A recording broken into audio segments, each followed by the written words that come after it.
हज़रत बायज़ीद बुस्तामी रहमतुल्लाह ताला अलैह की बात लिखी है आपने। फरमाते हैं कि वो एक दिन बस्ताम के बाज़ार से गुज़र रहे थे तो लोग, रमज़ान का महीना था तो लोग अपनी दुकानों से उठ उठ के आने लगे, अपना कारोबार छोड़ के मिलने लगे। तो हज़रत बायज़ीद फरमाते हैं कि मेरे दिल में ख्याल आया, बादशाह भी आए तो कोई दुकान नहीं छोड़ता, कितना मेरा मकाम है, कितना मेरा दर्जा है कि लोग आ रहे हैं। फरमाते हैं शैतान ने मेरे नफ्स को बड़ा कर दिया। मैंने रमज़ान के महीने में एक खजूर उठाई रेडी से और मुंह में रख ली, खाई भी नहीं, रख ली। लोग कहने लगे दफा करो, ये भी को बली है, रोज़ा ही नहीं रखा हुआ। फरमाते हैं लोगों ने मुझे बड़ा बुरा कहा, मैं दुनिया से टूट गया पर मेरा अपने रब से रिश्ता मजबूत हो गया। मैं उस दिन जाके रोया उसकी बारगाह में। तो ये जो है ना तारीफ का चक्कर, शेख सादी फरमाया करते थे लकड़ी को घिन खाती है और बड़े लोगों को तारीफ खा जाती है।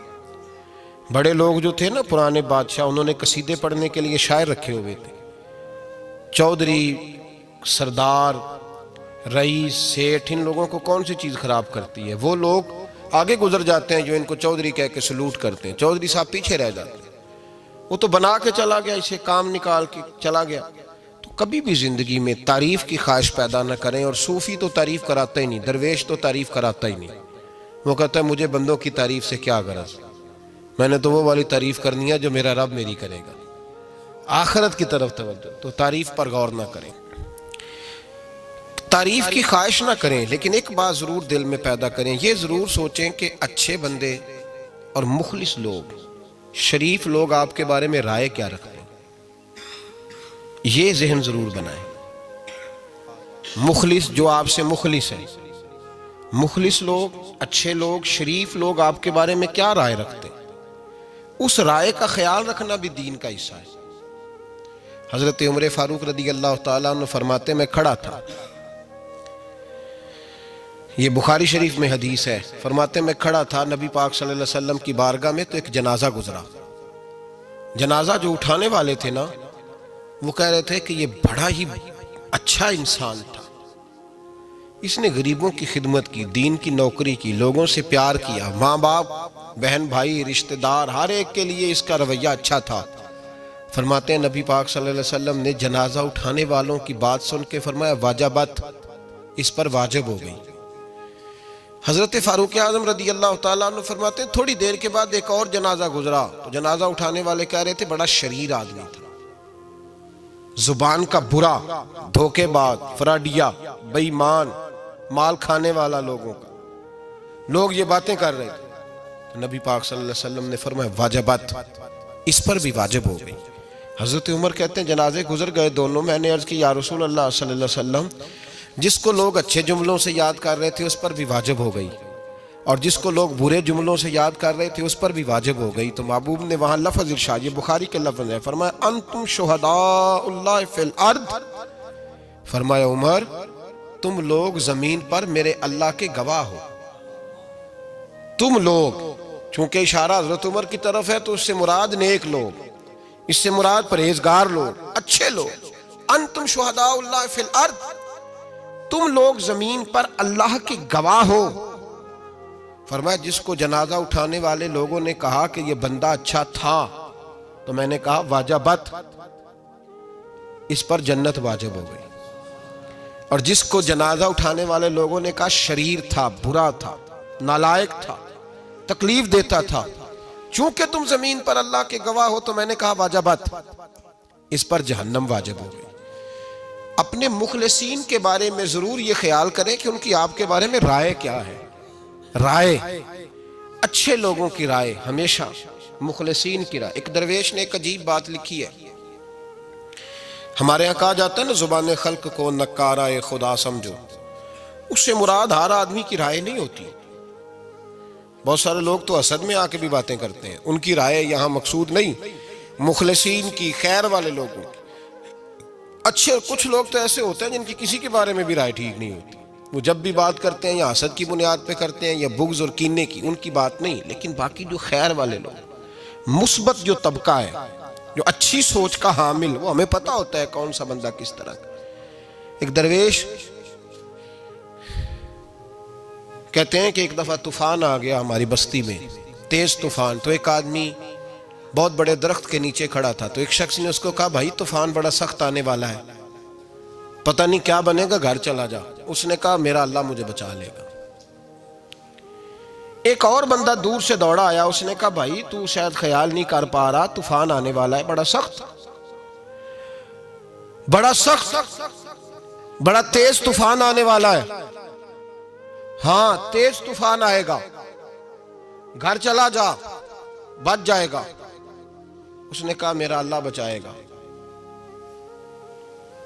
फिर एक तीसरा शख्स आया जो उससे प्यार करता था, उसने भी यही जुमले कहे, कहा, घर लौट जा, तूफान तेज है, तू बच जाएगा, वरना पता नहीं क्या बनेगा।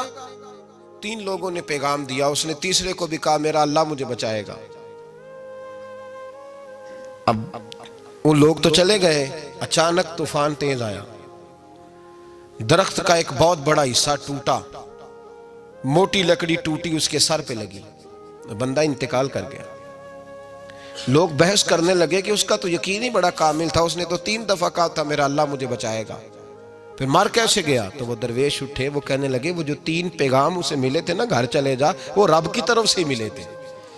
वो जो 3 मुखलिसीन ने उसे आके कहा था ना कि बच जा इस गली से, तो वो भी आवाज़ें कुदरती थी, वो भी उसे अल्लाह, देखे ना, रब करीम कोई जमीन पर उतर कर सामने खड़े होकर तो कलाम नहीं ना करता, वो किसी न किसी रंग में, किसी न किसी अंदाज में अपने बंदों को किसी न किसी वसीले से पैगाम देता है ना।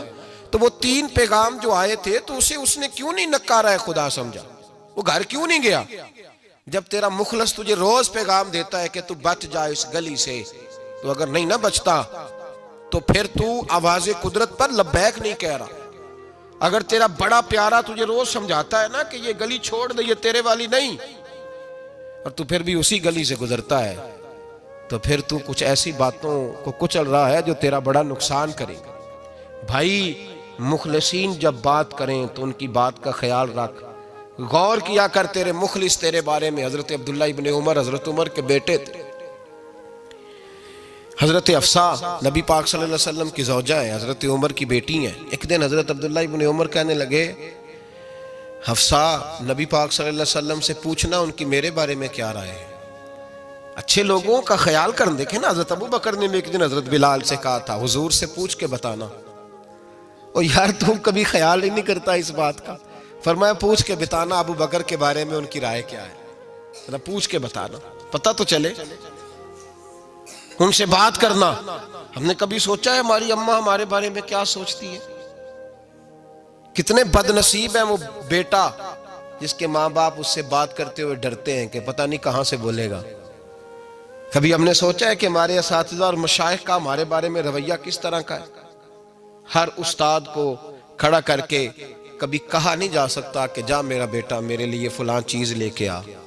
कुछ का पता होता है, हर मुरीद को हर बात नहीं बताई जा सकती, कुछ का पता होता है इसका रवैया किस तरह का, ये किस मिजाज का है। हजरत अब्दुल्ला इब्ने उमर रज़ी अल्लाह ताला अन्हु ने हजरत हफ्सा की ड्यूटी लगाई। फरमाया, पूछ के बताना महबूब से मेरे बारे में राय क्या है। नबी पाक सल्लल्लाहु अलैहि वसल्लम शाम को घर आए तो वो बहन थी ना, उन्होंने तो कहा जब कभी मौका मिले तो वो बहन थी। उन्होंने कहा मौके की क्या बात है, मेरे भाई ने काम बताया। उसी दिन ही महबूब पाक अलैहिस्सलाम से पूछने लगी, कहने लगी, या रसूल अल्लाह, अब्दुल्ला इब्ने उमर के बारे में आपकी क्या राय है? तो मेरे महबूब अलैहिस्सलाम ने फरमाया, अब्दुल्ला लड़का तो बड़ा अच्छा है तो राजुलुन सालिहुन, नेक है, लेकिन मैंने सुना है कि इशा पढ़ के सोता है और फजर की नमाज तक सोया ही रहता है, वो 2 नफल भी तहज्जुद के नहीं पढ़ता। फरमाया, ये उसकी कमजोरी मुझे पसंद नहीं, ये उसका अंदाज मुझे भला नहीं लगता, ये खामी है उसकी कि इशा के बाद गाफिलों की तरह बिस्तर पे लेटता है और फिर फजर तक लेटा ही रहता है। उसको चाहिए कुछ वक्त उठ के रब की इबादत भी करे। हजरत हफ्सा कहती है, मैंने कहा कि भाई महबूब कहते हैं बंदा तो बड़ा अच्छा है, पर फजर तक गाफिलों की तरह सोया रहता है। रात पवे ते बेदर्दानू नींद प्यारी आवे, दर्द मंदानू याद सजन दी, सुतिया मियान जगावे। और सावन की काली रातों में जब बूंदाबांदी होती है, वो रातों को उठ उठ रोते हैं जब खलकत सारी सोती। फरमाया, वो सोया रहता है। तो हजरत अब्दुल्ला इब्ने उमर कहने लगे, बहन तू गवाह हो जा, आज के बाद तेरे भाई की तहज्जुद कभी कज़ा नहीं होगी, मैं वक्त पे पढ़ा करूँगा।